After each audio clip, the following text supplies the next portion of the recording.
are following breaking reports of widespread. I just don't understand how anyone can think that. Just hours before the U.S. government was set to shut down, the Senate passed a bill. Wait a minute. We have some questions. Hi, everyone. Welcome back to Not the Authority podcast. I'm here with my co-host, Chandel, and my name is Sarah. And we have our guest, Daniel D. Boulay, with us as well. Hello. He is a producer, writer, and former acquisitions executive at Sony Pictures in LA. And he's here to have a conversation with us about nature, the environment, and how technology is depriving us of community. So we'll let him start with his story, and we'll be jumping in with questions as usual. Hello.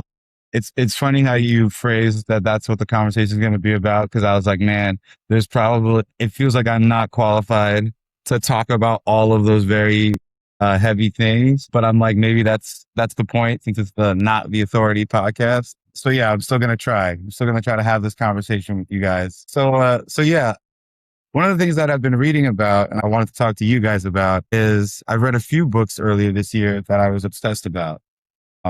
One was a book called Uncommon Ground by a guy named William Cronin. And essentially the book kind of blew my mind, because one of the things that the book argues is that Christianity has really warped our perception of not just the environment, but our relationship to the environment.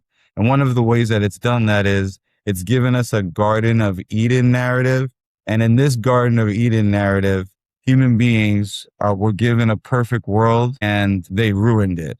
And so when we think about nature and when nature is perfect, we say like save the rainforest, for instance, we assume that our activity and human industrialization just inherently is a negative upon nature. And there's some evidence to that, obviously, but it's one of the things that he kind of points out is this is sort of like a white Western man's view of the world, because other communities, like Latin communities, they have more of a gardening kind of mentality to when it comes to interacting with nature, where one is more working with nature and improving nature and also improving yourself.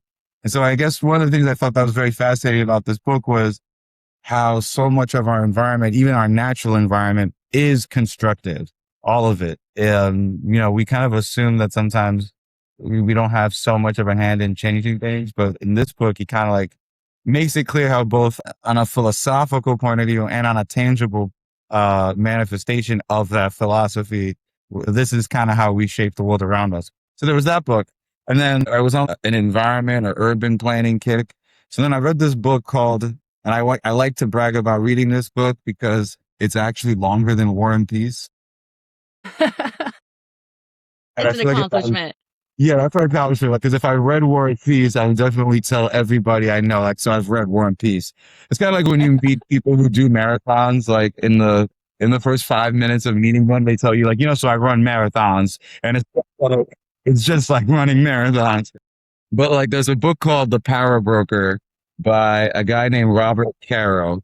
So Robert Caro, he's like known for writing these like very, I want to say verbose, but maybe the word is excessive, but he'll write these like really long volume biographies. He's done, and I think on LBJ, he might be doing like several volumes on LBJ, something crazy. So like he takes a kind of literary approach to history, which is fascinating because he'll do a ton of research, but then he'll convey that research with like scenes, characters, a rich detail of like relationships.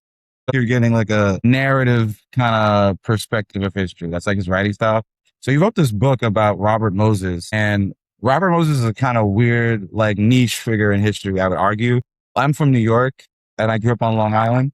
And so we have highways and parks named after this guy. And growing up, I never really cared who Robert Moses was, but I'm a producer, and one of the books that I have the rights to adapt is a biography about Barack Obama. And one of the things that they mention about Barack Obama is that he's not really into like too many books about political history the way other politicians are. He's actually more than other politicians interested in novels and things like that because he's a writer at heart and like a great storyteller and honestly a great writer. And I would say like him being a great writer is probably a huge part of his success, right?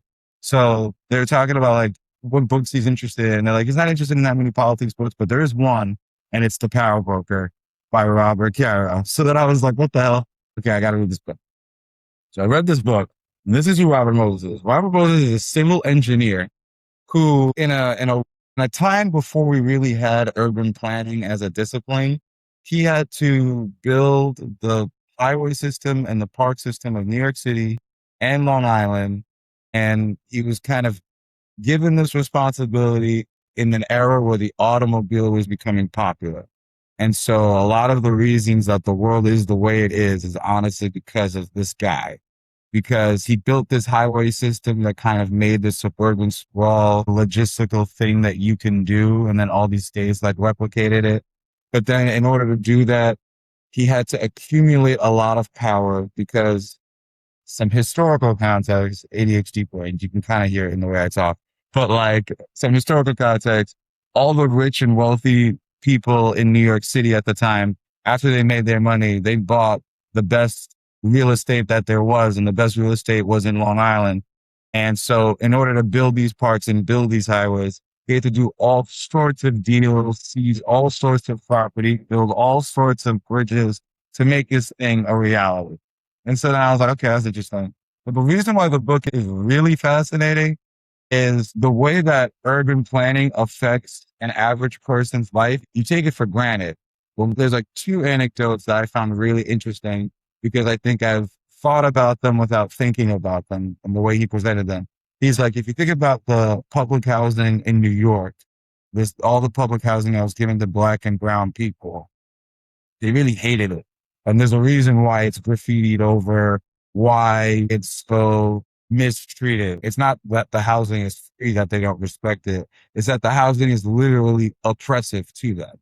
And then one of the things that they talk about is, the lack of green spaces in a community. Even if you live in a public housing environment and you have a view of a green space, you have something like 60-something% less of a chance of being prone to violent crime, a higher chance of graduating. You have a higher chance of avoiding mental problems. But you can study the same building, they don't have a view of green space, the same public space, and you can see the mental effects deteriorate or, improve in the same way, just from, their exposure to nature. That's wild.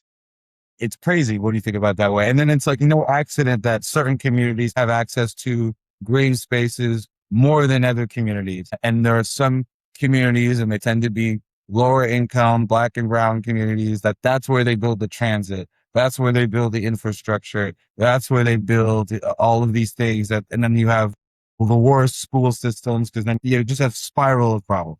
So then Robert Moses kind of like tied this story all together. So I read that book. And then the final book that I kind of want to talk about, and I guess maybe this is why being a generalist is interesting because you get to kind of look at the world from different parts of view. But I guess the one final thing on Robert Moses is, when you listen to hip hop music, it's kind of like you're listening to the people who grew up in Robert Moses housing. When you listen to a song like, literally the song's called, I think it's called The Jungle, right? Don't push me cause I'm close to the lyrics are broken glass everywhere. People pissing in the station cause they just don't care. It's like an old corny 80s song, but I'm like, he really is getting to the heart of what it's like to grow. Like he's talking about urban decay and like very plainly tying it together with poetry. Cause even when he says like, they just don't care, he's saying a lot in all of that. And we get what he's saying. And, and like that idea of like that social consciousness of hip hop, I'm like, it's very interesting. And you can all really tie it to like Robert Moses in one way or another. And so then the final thing, there's like another book that kind of really ties all of this together. It's called The Nature Fix. And this book is really interesting. So I was recommended this book by an urban planner that I met, and I had casually remarked, like, I don't know if I suffer from depression as much as I just am deprived of nature. And I think it's just my body telling me I'm probably overdue for returning to nature. And so she's like, oh, that's interesting that you said that. You should check out this book, The Nature Fix. So then one of the things about this book is not only is that idea kind of in it and manifests in a lot of different ways, there's a few other things that they talk about. In our evolutionary history, we spent more time in nature than not, right? So then our brain is really attuned to like living in the natural world more so than it is than living in an urban or industrial environment. So then that means that there's a lot of effects from that. But one thing that I found interesting is, so your brain, more so than focusing on taking in information, your brain is actually focused on inhibition, on like filtering and getting rid of information, because it's kind of doing a lot of processes to kind of prioritize certain things. And it's like in a natural environment, it does a little bit less of that, or it does it in a way that it's less draining on the brain. So like when at the end of the day of a work day, you feel physically drained just being in an office and like working on mental problems, it's like, well, yeah, your brain is like doing so much work than it would normally. And one of the things that they say is even creatively, artists kind of have done this throughout history. Like a composer will work and then take a break and go on a walk outside, kind of process what they've been doing. And walking alone encourages your brain to work better, but being outside it makes your brain more creative, because then it like downplays your frontal cortex of your brain, and then it just allows your full brain to kind of work a little bit more, and it's doing less inhibition processes. So you actually become more creative, which I was like, okay, that's very interesting. Then there's this other thing that the book spends a lot of time about, which is the Japanese and the Koreans, and I think also in Iceland they've been doing this. But like in Japan and Korea, they have this practice called forest bathing, where essentially people go to the forest for long periods of the time. It's like an hour, 2 hours, or however long. And they kind of do this regularly because they know that exposure to this amount of nature will just encourage the body to produce all sorts of cells that your body could produce that naturally kill cancer. Your body will produce more of that. Exposure to like hinoki oil from cypress trees, all of these effects kind of just, it's like we were made to align ourselves with nature as much as possible. And I guess the final thing to wrap up, because I guess I've been talking at you guys now, I want to hear what you guys have to say. Is, recently, I'm only 31 years old, but I have now, like, my hands, like, I've noticed I'm getting like carpal tunnel. Like, there are times where because I use my phone for work, which is like a young person's thing, like a young person will use their smartphone for work tasks, and the phone was not, I mean, maybe the phone was designed to be addicting, but my hands weren't evolved to use the phone and be in a stretched way. So now I've noticed that like in time to time, my hands are like on fire. And there'll be times where I have to like stop and get a massage on my hands, or I'm like crying because my hands hurt so bad. And I'm like, wow, this technology, and it's just another example of like how this technology, it really is like killing us in a lot of different ways. And so it's like, it's just kind of, it's like I see it now, as I get older, just like on instant basis. But then when you sit down and you think about the way our society is kind of organized, you're like, it's almost like we're kind of killing ourselves, but we tell ourselves like these are all things that are making life better. Yeah, there's so much to dig into, and I'm really glad that like you came to share this with us. I love when you're taking in information from different sources and you start to find like those parallels to like bring the bigger picture together, right? So like these 3 different books, seemingly different topics, but it really like brings all of this together. And I think these are conversations that like Sarah and I have been having as well. We had the previous episode with Charlotte, who is a landscape and architectural designer. And so we were talking about, one of the things she said is that like your zip code is one of the strongest indicators of your life path. Yep. And then, that conversation evolved into talking about native plants and the power of really listening to the environment and what that brings.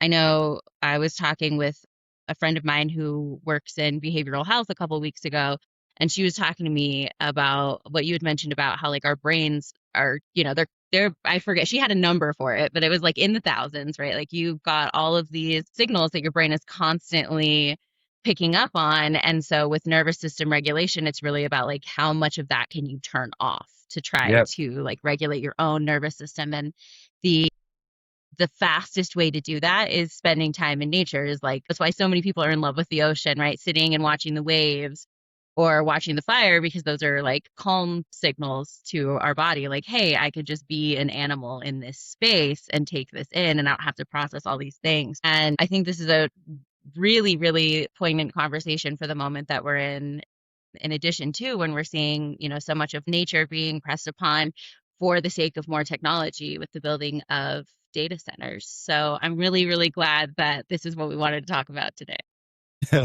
No, this is great. I really like everything you've been saying. And I'm from the Caribbean, so I don't know if, well, I'm not from the Caribbean. My parents are from the Caribbean, I should say. But I moved to LA, I think partially because I needed to be by the beach. There is some type of special relationship that people have towards the ocean and towards like waves and the shore. Kind of very fascinating. And like we make a lot of meaning out of it, out of the moon, especially, and the tide. So it's just kind of very interesting. Yeah, I have so much to say about everything that you said. And I think I also have a brain like yours too. So I have to just pick an area to focus on and then like see where it takes us. But talking about like your issues with your body, working with technology all the time, and just how it doesn't work well with our brains. I've really struggled with this in traditional work environments, and I love using technology and the mental stimulation of computer jobs, but I've always had a hard time with just sitting down at a desk for 8 hours a day indoors. And I think we've seen a lot of this, over the past 6 years when a lot of people like got to work from home, and you can balance it a little bit better. Like you could go work outside for a while, and you can like take walks and move around your house and do all different kinds of things. And then being forced back into a strict office environment that not only like is separated from nature, but it's incredibly distracting and noisy too, with having to filter out all the conversations around you and the interruptions. And I can't sit in a chair for 8 hours a day. So I'm always like doing something weird, like stretching or going on a walk. And then people are like, "What's wrong with you? Why aren't you sitting down at your desk?" And it's really stressful. And there's such a simple solution that we've already found, right? Where it's like we could just balance like time in nature, time away from the computer, and use it for our essential needs. And it doesn't have to be our entire environment. But like we're, workers are really against corporate interests at this point, and it really seems like it's intentionally aggressive, kind of like you addressed when you're talking about how Black and brown communities, like the infrastructure is aggressive to that population. I feel like that also is a parallel with our work situation today, and I'd love to hear what you have to say about that. Well, I finished this book called How to Kill a City recently. And one of the things that I kind of reaffirmed, so like so in film school, this is a funny story. It's a tangent that it will relate. So my dad was a real estate agent in Long Island. And so I had these like white roommates in film school, and they had come up with a great film idea. They were like, what if you told a story about redlining? And redlining, for people that don't know, that's like in real estate, you might have it where if a Black person is selling a house, that same house would be worth more if a white person was selling it, which I think is probably a premise for a comedy, even in of itself, like having like a white person pretend to be like, you could probably take that somewhere else.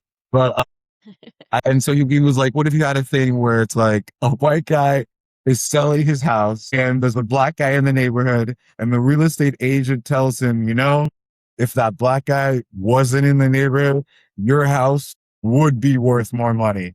Which is true sometimes. That is a thing that is true in economics. Like that is a thing that they've done studies, and that's a thing. They've even done tests where someone will pose as this person, and that same person will pose, and they'll be like, we caught you. And so then he was like, so then now, like, you have like a horrible story where, the guy's like, we're gonna figure out a way to move this Black guy out of this house through illicit means. And I told him, like, this is a great idea. This is why I think the idea is great. I think the idea is great because all of the racist action, all of the negative actions that are happening in this story that may be racist, they're not motivated by individual hate, but by forces beyond this person's control, which kind of create incentives for him to kind of behave a certain way. And this is how I think a lot about racism. Yes, there's hateful people in the world, but a lot of the most nefarious aspects of like why our world is the way it is, as it's like there's a deeper kind of policy or economic reason that goes beyond just the mere whim of if this person likes someone or doesn't like someone, which, I feel like when a lot of people talk about racism and hate and prejudice, it is so often simplified to that. And even when I think people say like systemic racism, I don't think they take into account how it all affects them too. Like patriarchy affects men too, just like in a bad way. Toxic masculinity affects you in a bad way too. Like racism marginalizes white people too. So it's like, that's kind of how I think about it. And like, and one of the things that How to Kill a City, one of the things that they were talking about is, life is like a series of really bad choices, right? And so, and sometimes it is, but sometimes those choices are manufactured too. So like, there's like, I guess like two ideas that I've been thinking about with the book. One is like a city will have impossible challenges, and sometimes the only solutions are, well, we have to find money some way. And then it just so happens that when you kind of are making decisions that way, you can only help people so often. Like in the instance of, the book talks about how they're trying to attract money to New Orleans. And for years that city has really struggled and struggled and struggled. And so then after the hurricane happened, a lot of people really exploited the chaos in New Orleans to like rebuild the city and, rebuild it in a way that excluded a lot of people who lived in New Orleans. And, the people running New Orleans kind of have this thing like, well, we have to run the city. We have to attract money. We have to build this economy. We have this responsibility. Like, what do you want us to do? And then you have all these people saying like, this is impossible. Like this is so negative. But then it's like, what is the answer? Even with the Robert Moses book, I interviewed a guy. His name is Joshua. I don't want to butcher his last name. I think it's Shankman, but he's like an urban planner.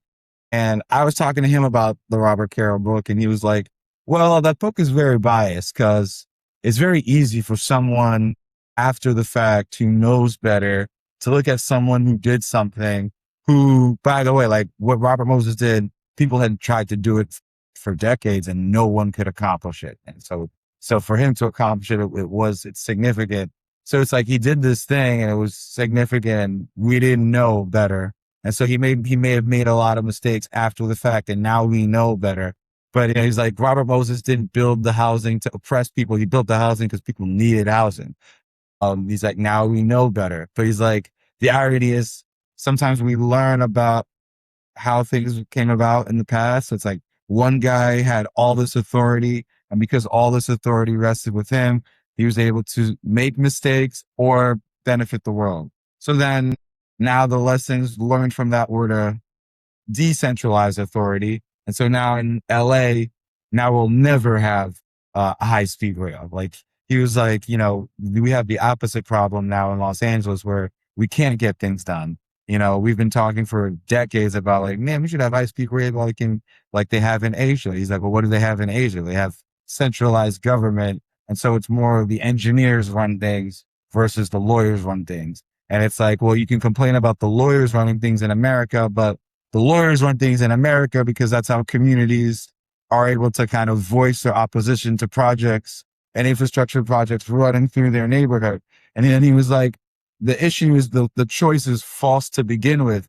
It's not that what you should do to create jobs is build infrastructure. He's like, if anything, you should try to realize a world without cars, So it's like from the very beginning, it's kind of like the choice that you get is kind of false.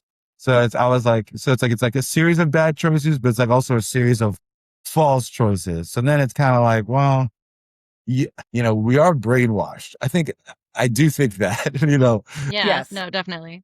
we really are brainwashed on multiple levels. And I don't think people realize just how brainwashed we are. Like even present the Garden of Eden story when William Cronin talks about, because it's like the book is very interesting because it's like the book is not just him writing, they were given some grants, these people. And so then they was like, I think it's like in UC, either Berkeley or somewhere in California. But it was like they were given this grant and okay, what are we going to do with this money? We're going to write about ecology. if we have this world's smartest people here writing about the environment and ecology, what if we like really took it seriously? And so then what the book is, it's structured like an album. It's a compilation of other people's essays, but everyone's essays revolve around this idea of what are the effects of this Eden narrative on the West? And it's kind of, so it's like, it's very fascinating when, you know, that the brainwashing, I think it goes so deep because I've very much spent most of my life not very interested in the environment. And then the book had an essay where it kind of explains like, well, this is why. If you live mostly in an urban environment and you hear environmentalists talking to you about saving the whales and saving rainforests, it's like they're talking about using political action on issues that was so far and away removed from your life, when in actuality, the environment is your daily life. And it's only very recently, like the Aaron Brockoviches of the world, that's kind of like a new idea. In a lot of ways, when people think about toxic landfills and factories nearby, and even things of like data centers in the community, people don't put that in the bucket of like the environment. People think of that as like other kinds of issues. So kind of like we've separated it. And, you know, I was like, that's very fascinating that he kind of says that. I'm like, we have this wall between ourselves and nature. And these are like religious ideas. And that's the thing about capitalism, right? Sometimes I wonder, you know, during the pandemic, businesses were still able to run even though we didn't go to work the same way. And so I'm like, maybe even that's brainwashing. On the concept of like building walls around our perception, right? Because if you think about the way that Christianity took over the world, basically took people out of their natural spiritual practices and put them into a building, literally, for worship. And like the church was transferred from the community and from nature, from the garden, really, and into the walls of a building. And then from there, the power that the church had to create and construct schools. And then our fundamental education, you know, as youth being brought indoors and segregated from nature and from the outside world.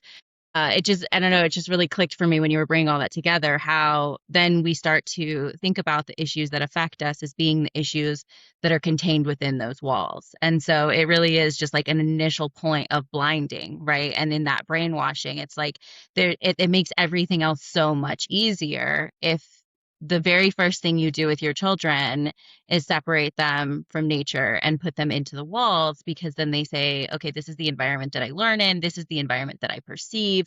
Everything else that is beyond my walls, whether that's just like the walls of your home or the walls of the school or the walls of your city or you know, the walls of your demographic, nothing else is within that. And so it makes it so much easier to control a populace to not look beyond what is their walls. And I don't know, I just think it's really, really interesting to bring it all the way back to Eden and that initial separation really being fundamental for blocking out everything else that does brainwash us. It also reminds me of like another story. It's like another story in the Bible, because it's like there's a story in the Bible about the Tower of Babel, and it's like I guess it's like the ultimate urban planning story, because it's I love that. they're trying to literally construct a tower that could reach God, and they could like challenge God, like, and it's like a kind of haughty act of arrogance that they're doing this thing, right? Right. But what's interesting is I remember during college, there's like a woman named Lindsay Ellis, and she does these videos on YouTube. We were obsessed with them in film school, because what she would do is she would take like a highbrow lens on lowbrow culture, which I love. So she would do something where she would apply film school theory to the Transformers movies, but then she would apply like literary theory to Disney movies. And so she did one about the Hunchback of Notre Dame. And one of the things that she argues, like the thing about the Hunchback of Notre Dame is that the book itself was really a celebration of a building. And she's like, really, if you read the book, it's kind of like reading architectural digest porn for like this like really like these buildings. And she's like, and why is that? And she kind of argues like, well, in buildings live ideas. And like, if you want an idea to really last a long time, then what you'll do is you'll build a building that's kind of like a monument to this idea. And, you know, growing up in church, we always have the joke, like, there's always a building fund. Like, you always Yep, pass there is. because we always got to have a building. And it's like, well, you know, the building has like a practical purpose, but then the building really has like a kind of larger purpose. Structures really kind of carry a lot of ideas within them. And I remember I had this, and then I want to follow Sarah's instinct to kind of pivot the conversation. But the last thing I kind of want to say is, like, I had a professor once, an economics professor, and he said something that I never forget. He was like, you know, when people used to build cathedrals back in the day, like when you go tour these things that people used to build, like these buildings were built over hundreds of years. That means that one guy's dad could have spent his whole life building that building, and then he had a son, and then he died, and that son then spent his whole life working on that building, and he didn't see it end, and then he died, and then he's like, so when you see like an old cathedral, these old structures that took hundreds of years to build, like, people don't appreciate, like, that's what it meant to like build that idea. And so then it's like, when you realize, like, oh, okay, all of that went into like reinforcing that idea. It's like, well, a whole community really kind of contributed to this idea. And so it's like, that's why these things like really mean something. Generations of community, right? Yeah. Yeah. Yep. So anyways, that's the last thing I guess I'll say on that. I want to follow Sarah's instance here. Okay. So I'm going to nerd out about one of the best books I read recently, and I didn't prepare for this, so I don't know the exact name of it. And I think the author's name is Jessica Carew. And I haven't had a chance to discuss this with anybody, so I'm really excited about it. But it's an autobiography about a woman who worked in some aspect of the tech scene in the Bay Area. And it's recent too. I think this came out maybe 2019. And she was just getting that rat in a cage feeling. She's a mother. Her husband was a lawyer. And she was like, I don't know what's wrong, but I'm going to try to figure it out. And I don't know if you've all been there, but I have, which is kind of why we're here today. But so what she started doing was taking a lot of primitive skills workshops, and she met a lot of people who've been in this community for a really long time and kind of interviewed them, because she's a journalist, about what they've learned from all of that and how it applies to our problems in society. And well, one, she started to feel a lot better and reimagine her place in the world, but all of these different communities don't all agree with each other. Have kind of had ongoing debates about what is the peak point of civilization and what should we backtrack to, basically, to make it sustainable for the environment and humanity too. And they're kind of all in agreement that we've gone too far. And like all the problems we discuss about the lawyers and the transit and the fixing the infrastructure and all of that stuff, it's kind of like maybe that's not even the direction we need to go in and rejigging those things, but we need to go back and learn to live with the land again. But the real question that was left at the end of that book is, okay, do we stop before the agricultural revolution, right? Because that's when people started hoarding resources, and that's what's caused a lot of problems. But there are also a lot of benefits to that too, right? So yeah, it just makes me think about as far as solutions to this, it really does start with the individual too, and our deprogramming of all of that brainwashing and everything. But we're talking about the ideological importance of these buildings throughout history. And maybe we just need to get out of the buildings. Yeah, I mean, it's complicated, but that really changed the way that I kind of look at like humans' place in the world. Yeah, because there's something interesting you said there. There's this book, Sapiens, that I remember my dad was obsessed with it. And then a few people I know were obsessed with it. But like Sapiens kind of put forth this idea that I would argue William Cronin, you know, the book Uncommon Ground, would push back against, because I would say Sapiens kind of is in the tradition of this Eden narrative. But like Sapiens has this idea that, you know, once we started an agricultural revolution, then we turned our back on nature. We had to stop being mobile. People started to hoard resources, and then this is where we are. And so then now we have this thing like, well, maybe we should evolve different, like we should have reverted back to a different world.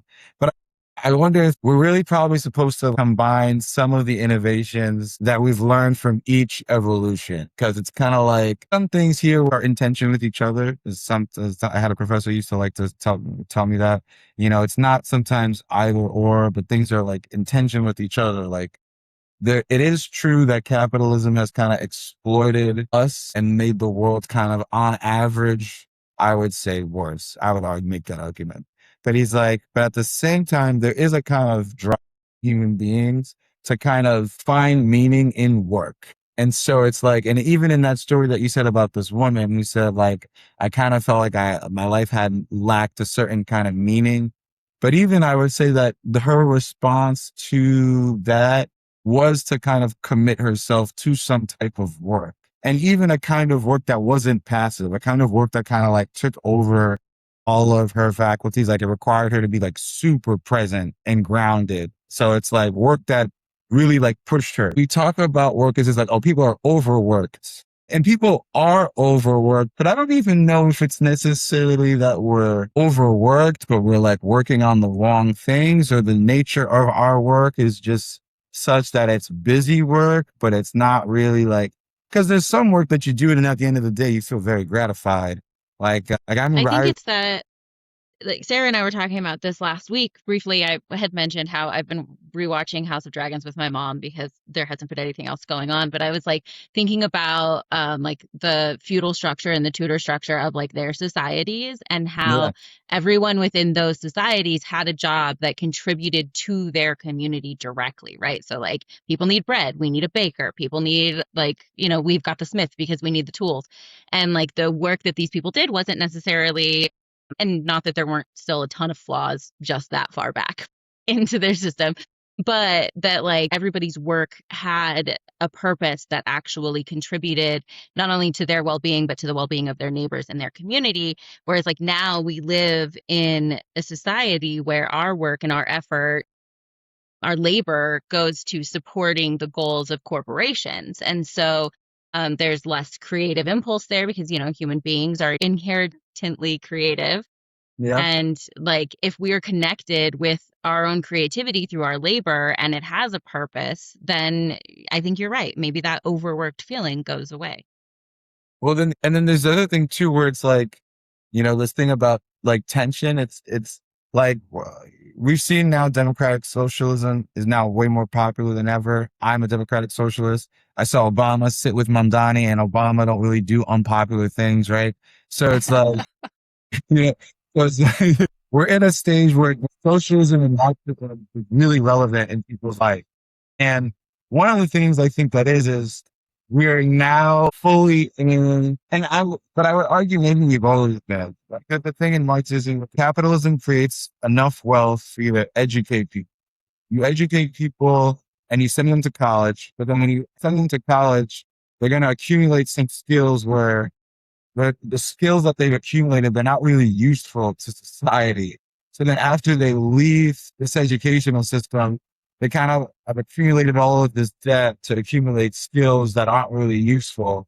So then what they end up doing is they end up using the skills that they just learned to do something that they can affect, which is politics. So then they get into a political system that then causes them to rewire the capitalist system that they were trying to succeed in to begin with, right? And I'm like, but the funny thing about all this, I guess, is like, even in the capitalist dream, they're like, well, if you had just studied the right thing, you would have accumulated skills that allows you to excel in capitalism, and then your life wouldn't be a part of that hamster wheel.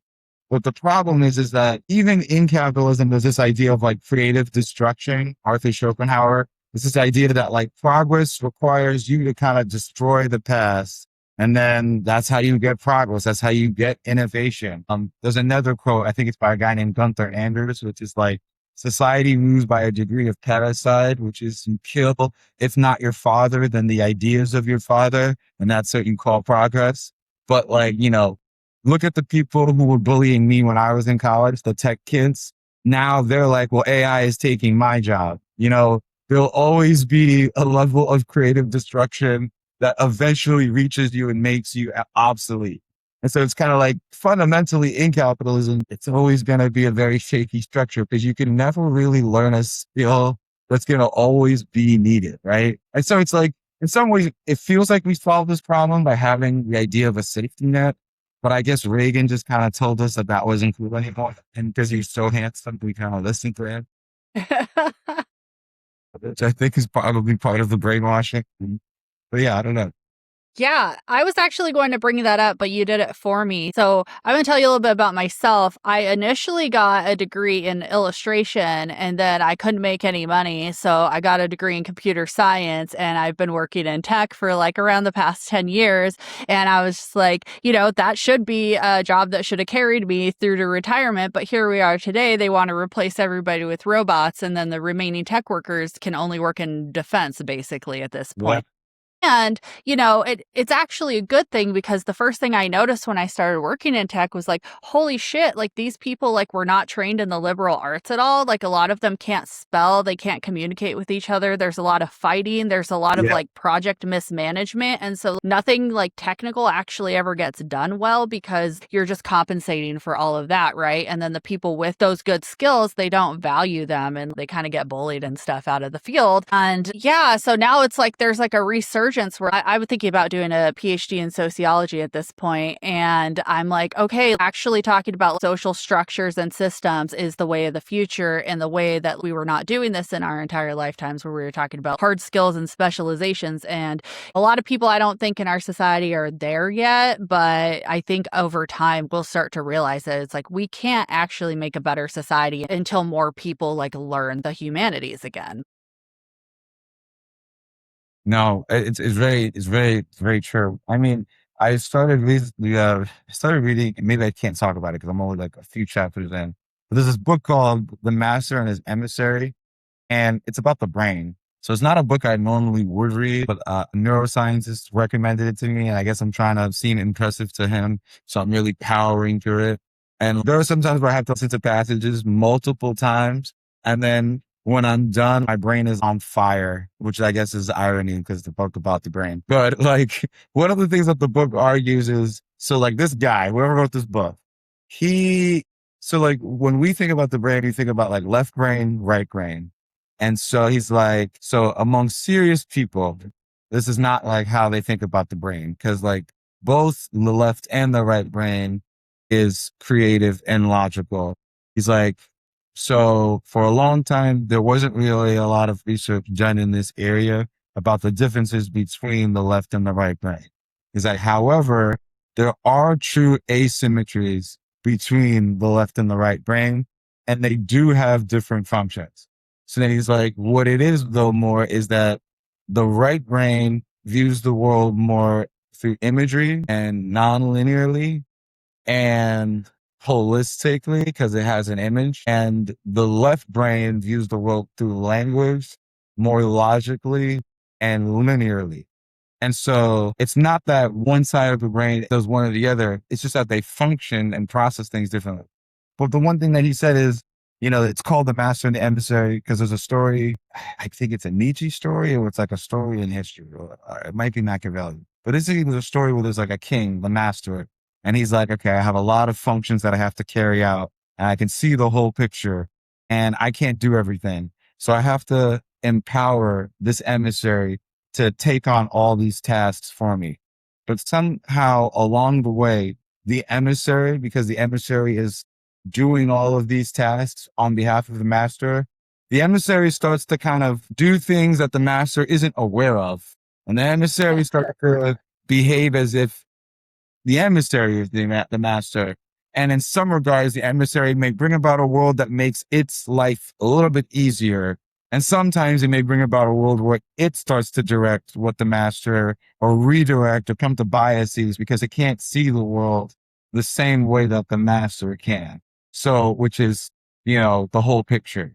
And so he's kind of like, he calls it the master and the emissary because he says essentially our brain is the same way where we kind of have a full picture of it, but we've empowered ourselves and we've kind of taken actions in a way where we've run like whatever functions that we've empowered to, bring about this world that we've imagined, it's run amok. And he kind of says, but then the guy makes the argument that our brain has this unique ability of bringing about a world that reflects itself so that we can kind of operate within our world a little bit better. Which reminds me of like a Frank Ocean lyric, like I'm living in the ideas of another man's mind. He's like, because our brain has kind of the ability to do that, we've now kind of brought about a world that reflects a lot of oversights and biases, because that's kind of like what we've allowed to happen, which I think is kind of very interesting. I'm like, that's kind of a profound point. I have to finish this guy's book. I'm obsessed with Frank Ocean, by the way. He's good. He's really good. He needs to come back. This man's lazy. Talk about labor. Yeah, I don't know what that's about. No, it's so good. I've been thinking a lot lately about like personal narrative versus like societal narrative and even like relational narrative, and how like our individual perspective and how well it matches with those overarching narratives that we have to live in. Like how that like can minimize friction within your experience, and also like help you get to where you're trying to go. And I think it just comes from like a little bit of like more study into consciousness and things like that. And the more that I think about that idea, and then like what you just brought up about even the left and the right side of the brain, it's like we have the right side of the brain that's thinking holistically, and then we need the left side of the brain to act upon what that side of the brain dictates. But then even just through acting linearly, like, is it like the capitalistic structure self-destructing where we're altering the field, and so then you have to come back to readjust to the changes in the dynamics. And like the other like imagery that's really been sticking with me lately that I really love is the idea of the pendulum. And I was talking to my almost 15-year-old son last night, who's very disappointed about living in America right now, because he's, at that age where he's really starting to realize what this place is and the history that we carry. And he's pretty depressed about it. And he's just like, I don't understand why we can't just leave. Why do we have to be here? Why do we have to live in it? And of course, he's young, and so he doesn't have the foresight of understanding that all places have their struggles.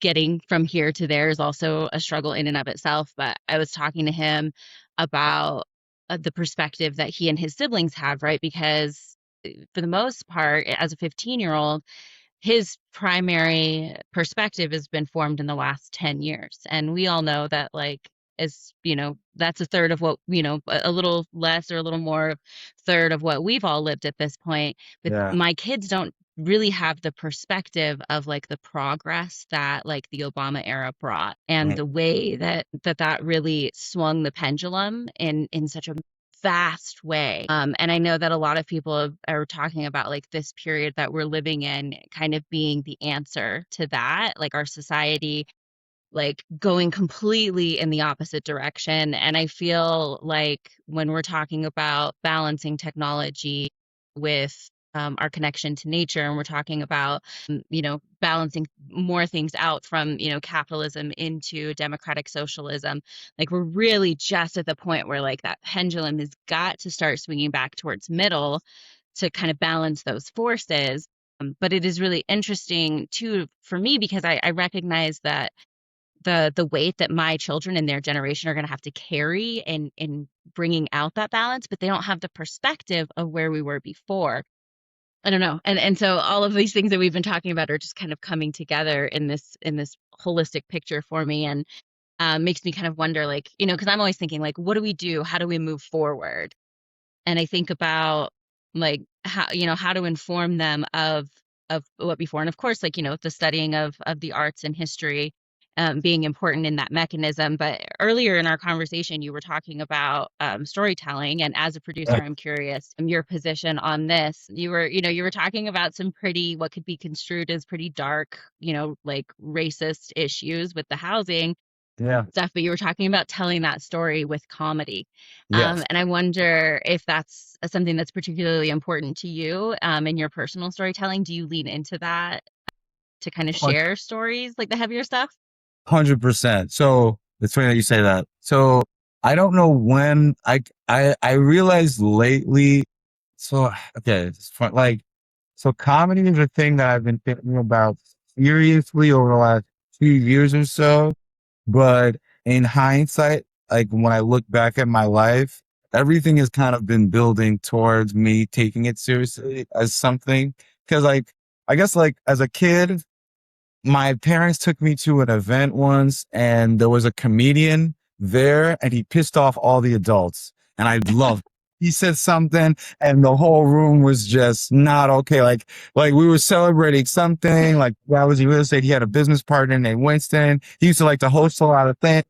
He got a comedian and all these prim and proper typical Black people did not like what this comedian had to say. And it was like chilling, like this guy bombed. And he kept laughing even through the bomb. And I remember as a kid, that like stayed with me. Like, whoa, like this guy just changed the temperature of this room for the worst. That's power. Yeah. So then I was very interested in that. And then I think also because my parents were religious, then I became, well, as a kid, I just was sensitive to language for two reasons. One, when your parents are immigrants, you kind of grow up with like, okay, well, there's a way we say things, and then there's a way that people say things outside of the house. So then I remember as a kid being very conscious of like, I want to learn the proper way to say things. I remember even to the point where sometimes I would do this thing where I would rewrite rap lyrics in proper vernacular. Like, why? Why would I do this? Like, what was I doing? But I would be like obsessed with like knowing the right word. Like I was obsessed with language because I guess as a kid, I'm like, well, I guess this is an identifier of some sort. And also like on a practical note, I want them to understand what I'm saying. If I say something that they're not going to understand, like whatever.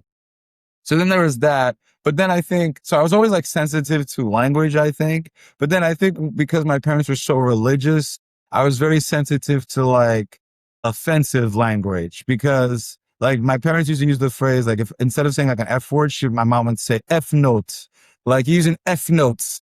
Why are you using so many F notes? That's cute. Right. So like, I was very sensitive to like, I guess, profanity. So like even like listening to hip hop, I used to play the clean versions of songs because I knew that I couldn't play explicit versions of songs around my parents. But then like I became obsessed with stand-up comedy because I'd always like sometimes turn on stand-up comedy and then my dad would say like, this isn't for you. This is college level humor.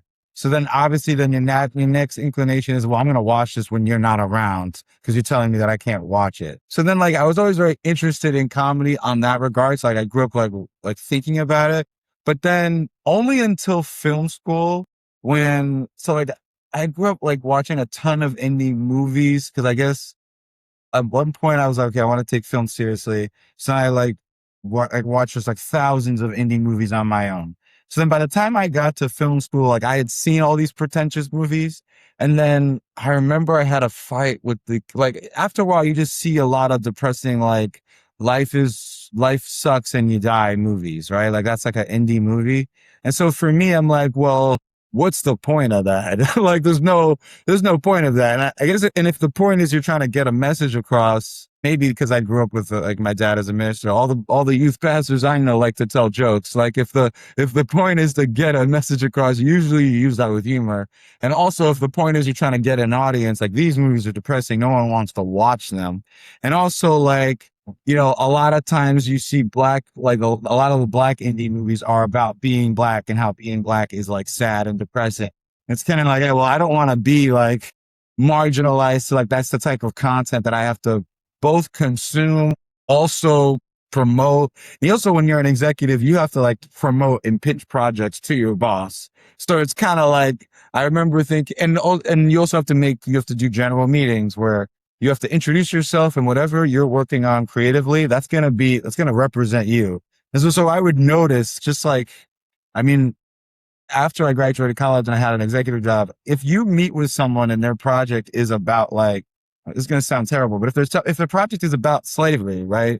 Then like, that's what the meeting is about. You know, like it's a heavy meeting about slavery, you know, versus if you're meeting with someone and the story is about, so I got divorced and I wrote a comedy about my divorce and how it affected my kids. Well, now the meeting is about this. And now this writer has an opportunity to give their perspective and take on the breadth of humanity. And they could be funny. They could be sad. They can just do a lot with that. And it's kind of like, yeah, you can. I'm not going to say you can never tell the slavery story and make it funny. You can do that. And there's going to be a benefit to doing that. There's Key and Peele sketches that are really funny and they're about slavery, right? If you can do that, it says something to you as a craft. I guess what I'm trying to get at is the highest level of art is really with comedy because you just have more range and it just excites people. Like I think, and then I remember like along the way, I have this thing that I tell people, which is every movie should really be a comedy. And if you're paying attention, like the first half of Schindler's List is kind of a rollicking good time. Like you need the highs of something to then, juxtapose it and make it sad. Like all the movies I've really cried at were when like at the end of the movie, they were reminding you of like a really happy moment. Like I remember as a kid, the most devastating ending to me was Terminator 2. And it was because like they have to like kill Arnold. And when Arnold's melting in the lava, he's got the thumbs up. But what that really represents, right, is like, well, John Connor got a father figure and the Terminator was becoming more human and da da da da da. Now, as a kid, I don't know if I knew I was processing all that, but I was actually processing all that. And it like broke my brain and it was just too much. And then like, Yeah. instead of giving me like the thumbs up in the lava, it like really affected me, right? But all of that is there because Arnold's funny and enjoyable and the movie is a good time, right? So it's like, I do very much think that comedy is really, really, really important.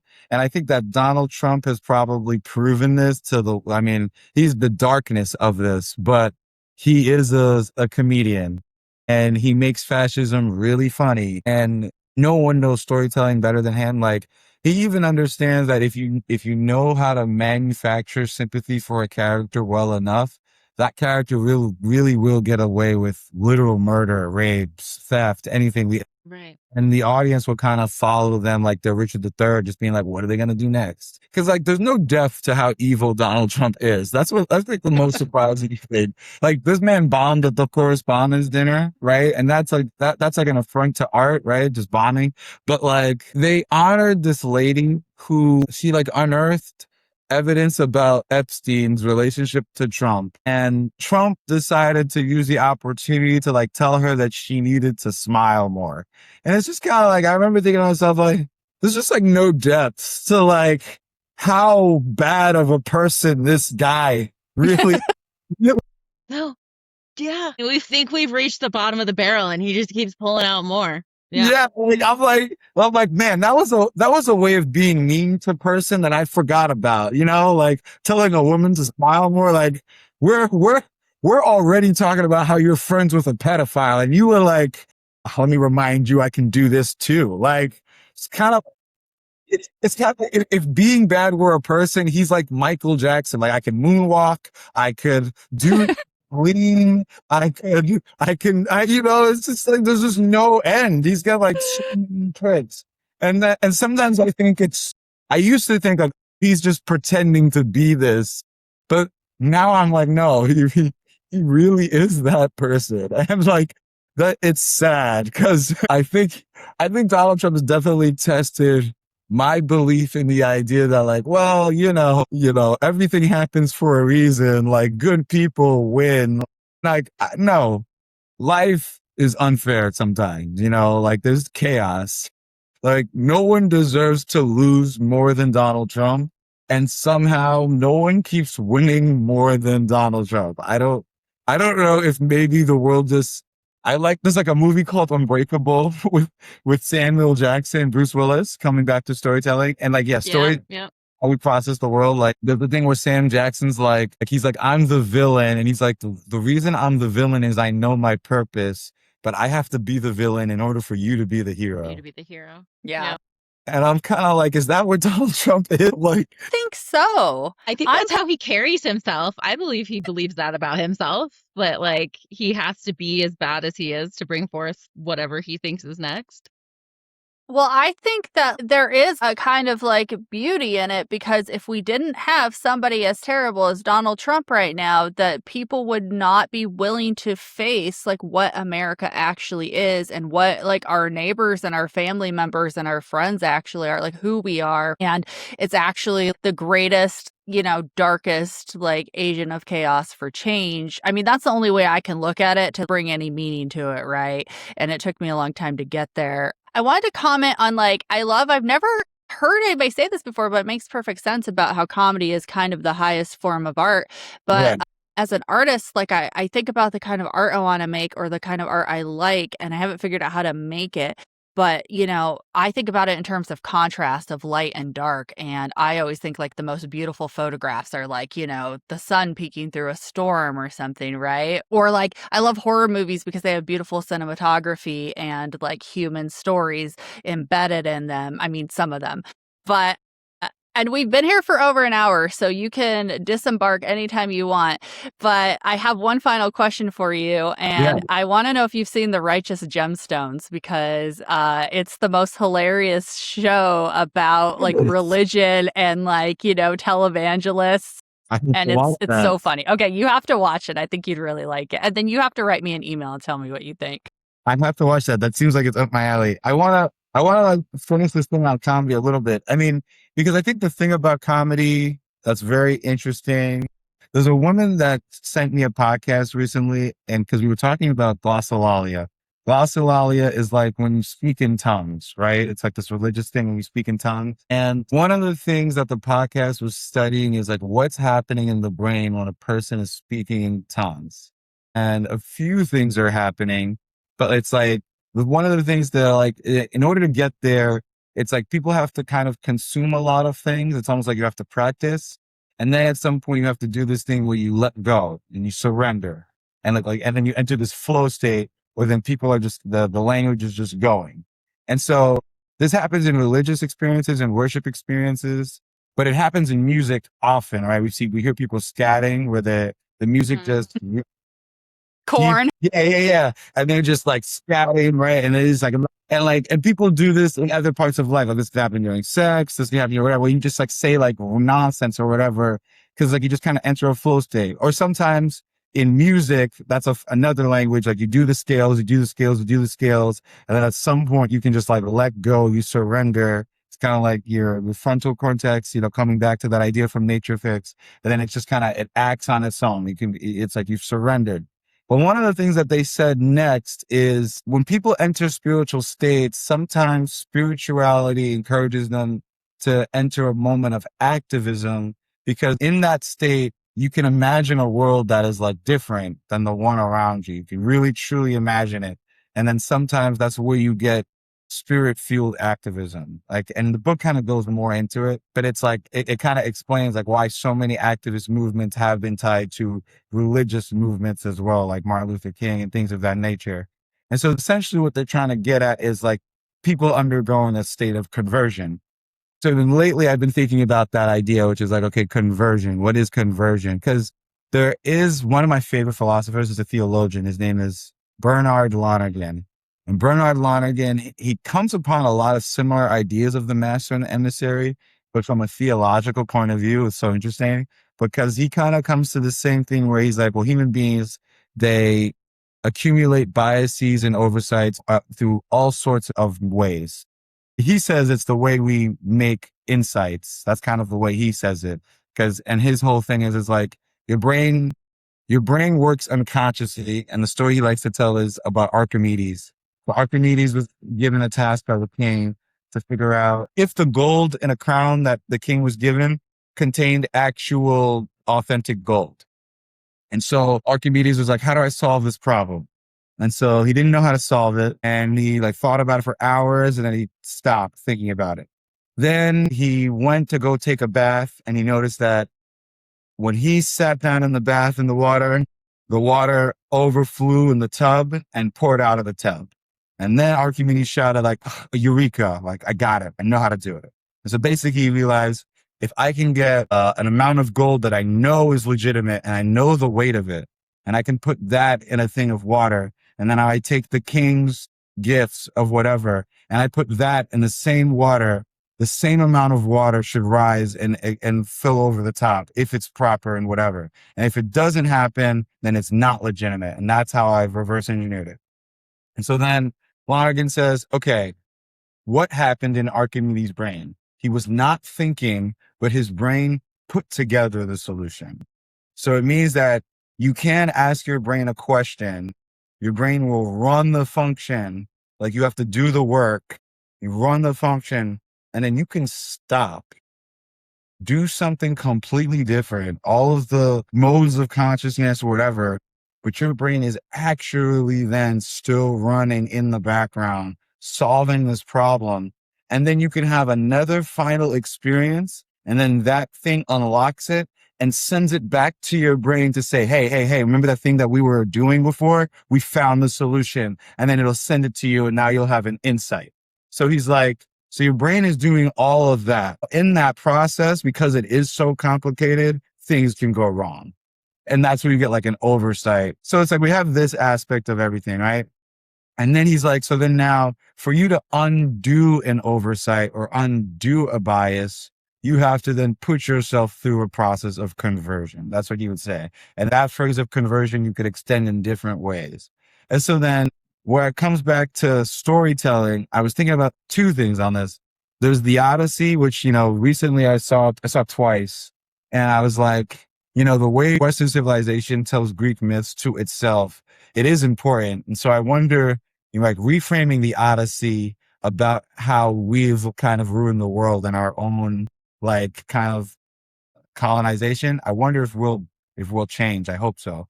But the other thing is, this place of conversion and comedy. This is, I guess, a good place to kind of end the conversation. Comedy allows you to be really persuasive because just like that spiritual state where you could imagine a world where, you're now pliable to imagine a world that's different. And, Lonergan is talking about like after you've accumulated these oversights, you have to go through a place of conversion. With comedy, your defense barriers are lower because you're given this joke.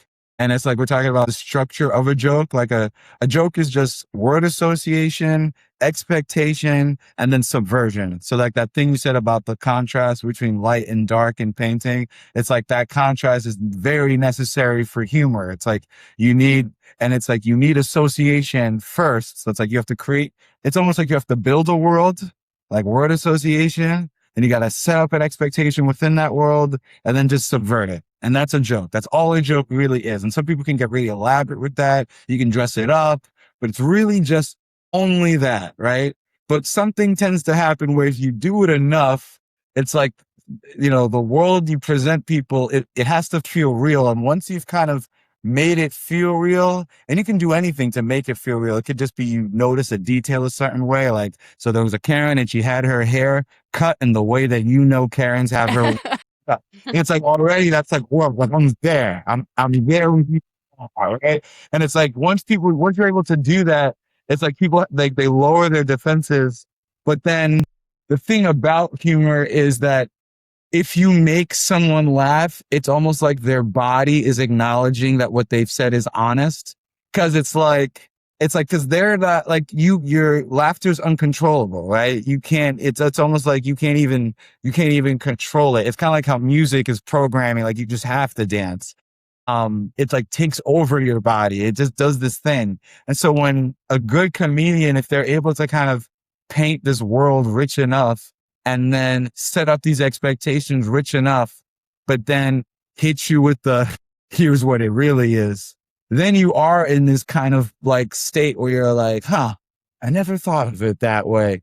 And Trump on a negative way has done that to a lot of people. Like, I never thought of it that way. And to people that don't think, but it's like comedy really does have this ability to like truly change the way you see the world. It's really like a powerful tool. So yeah, I think I've said a lot.